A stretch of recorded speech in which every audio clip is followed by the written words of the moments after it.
Hey guys, what's up? It's once again mp4podcast.com. This is a video response to Duncan 33303 Steam versus Onlive, the PC gaming showdown. Now I want to talk about what I like about Steam and what I dislike about Steam and what I like about Onlive and what I dislike about Onlive. Now the first thing that really bugs me about Steam is once they stop supporting your operating system, you can no longer play your games. So if you bought a game, in 2009 and you bought Half-Life 2 or whatever, they decide they're not going to support Windows 2000. Now I understand Windows 2000 is a very old operating system. You can no longer play your game. So that's kind of a downer. Also, you do need to have internet connection when you do play your game to be authorized when you play your games. Not really a big fan of that either. So some DRMs work better than others. Some DRMs that I do like, I like Apple's DRM. You can on iPod. I have an iPod Touch and an iPhone 3GS. I just bought from Gameloft Asphalt 6, and I downloaded it on both devices, my iPod and my iPhone also. I don't like Apple and how you download TV shows. If you don't back it up, you're not getting any free downloads. I like Amazon on Demand. When you download TV shows, you can download all you want. But that's another story about DRM. So that's what I don't like about Valve is, always checking online. Now I just want to give you a small story. It doesn't really get a lot of traction, but when Valve first started playing around with their DRM when they released Half-Life 2, a friend of mine bought Half-Life 2 for the PC, and he went home and he installed it and he couldn't play it. The game had to be authorized by high-speed internet, and this kid only had 56K, which was kind of a real bummer. So, I read an article someplace over at Reddit about how, why, the guy that runs Steve, what's his name? I can't, having a brain fart. But anyway, he was talking about hackers and why people download games illegally because they don't have to deal with headaches.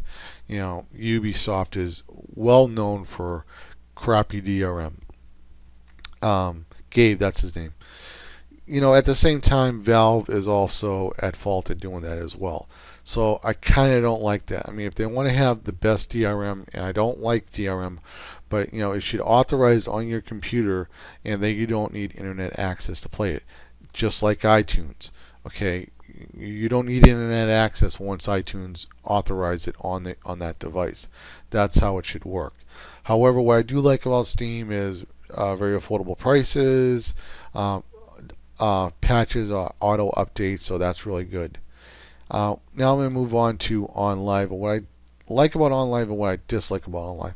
Onlive is now working on a service which is very similar to Netflix streaming, where you can pay $9.99 a month and have access to a large amount of games to play. The good and the bad about this, this is the same with Netflix. They may have a movie on the server for 4 months. Then they'll pull it and then they'll rotate new games.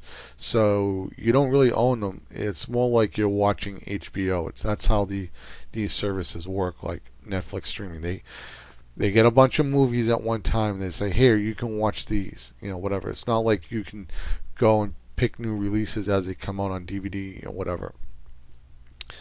So, I'm totally cool with that, paying $9.99 a month. You get the mini console. You can play the stuff on the PC. You can play it on the TV, and just have a bunch of huge access to a library that can be like beyond imagine. Maybe they could get up to 10,000 titles, or how many titles? It's ridiculous. So that's what I like about Onlive. Now I'm going to talk about what I really, really dislike about Onlive is the Play Pass. Unlike Steam, when you buy a game, you can play that game forever, for the next 10,000 years, in theory. Now, the way Play Pass works is, you can buy a 3-day pass for $5.99 5-day pass for $8.99, or you can buy a full play pass, which is $29.99. Now I called Onlive because I just wanted to double check on this. Is they guarantee that this game, Alpha Protocol, or any of these other games, will be on the server for 3 years from the date that it goes on the server. So this game is November 1st, 2010. So this game will be on the server for 3 years. Now let's say 2.5 years down the road, you decide, I heard good things about Alpha Protocol. I think I want to play that. And let's say the price is still $29.99. Hopefully the price would probably have dropped by then for a full play pass. You are only buying a full play pass for 6 months. You are not buying a full play pass, for indefinitely. Now, when I called Onlive, the lady on the phone told me that it's up to them. If they see enough people still playing that game, they can decide to keep it on the server.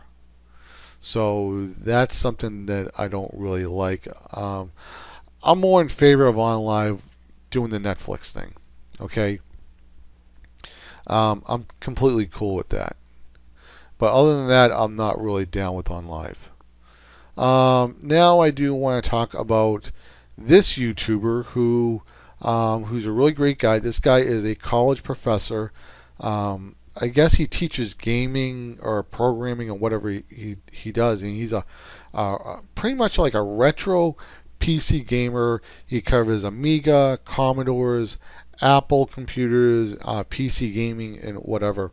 And he also has a lot of discussions with the people who design some of these games, the programmers, the producers, and so on. And he's not a fan of DRM at all. But when I was looking on his website, on his YouTube page, I came across this site, which he has a link for. And this is Gougou.com. And you can buy games right here with absolutely no DRM. And their prices are very cheap. $6.99, $5.99, $6.99, whatever. Let's see if they got Duke Nukem 3D, Myst. Some of these games are old, but they are great games. Psychonauts, Beyond Good and Evil. A lot of great titles right here. These games don't have any DRM. This says DRM free. So once you download the game, you can burn it to a CDR or a blank DVD-R or whatever, and that's your copy. You can install it on 2 of your computers. I believe if you buy a game, in my opinion, if you have 2 laptops, you should be able. I get 3. Actually, I get 4 laptops. I have a netbook. I should be able to install my game on all my computers.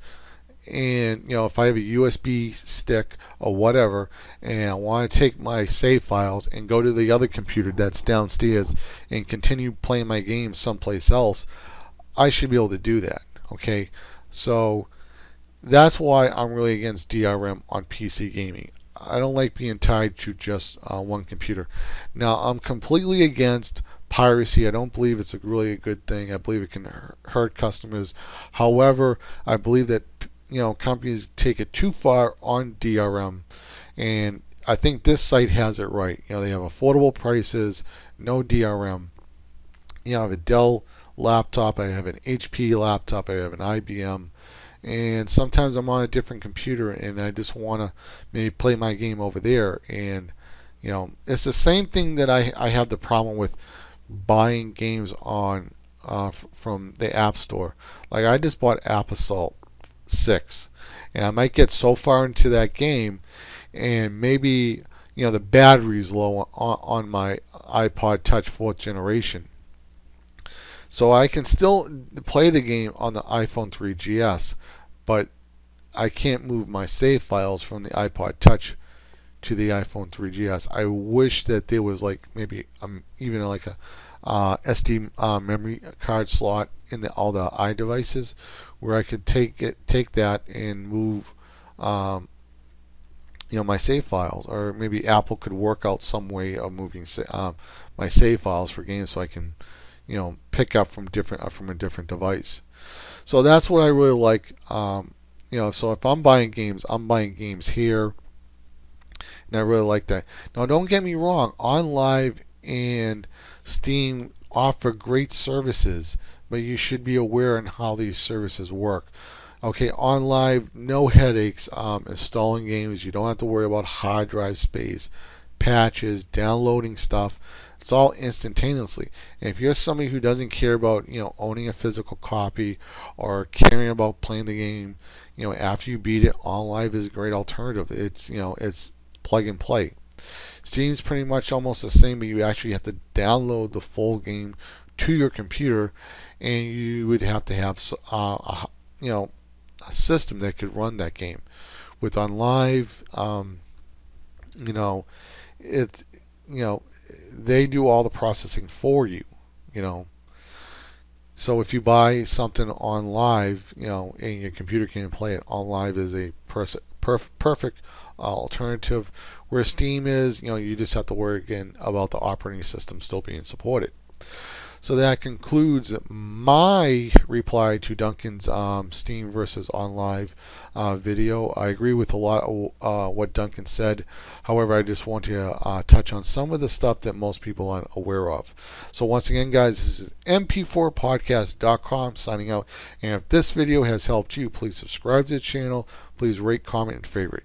Take care, guys. Later. Bye.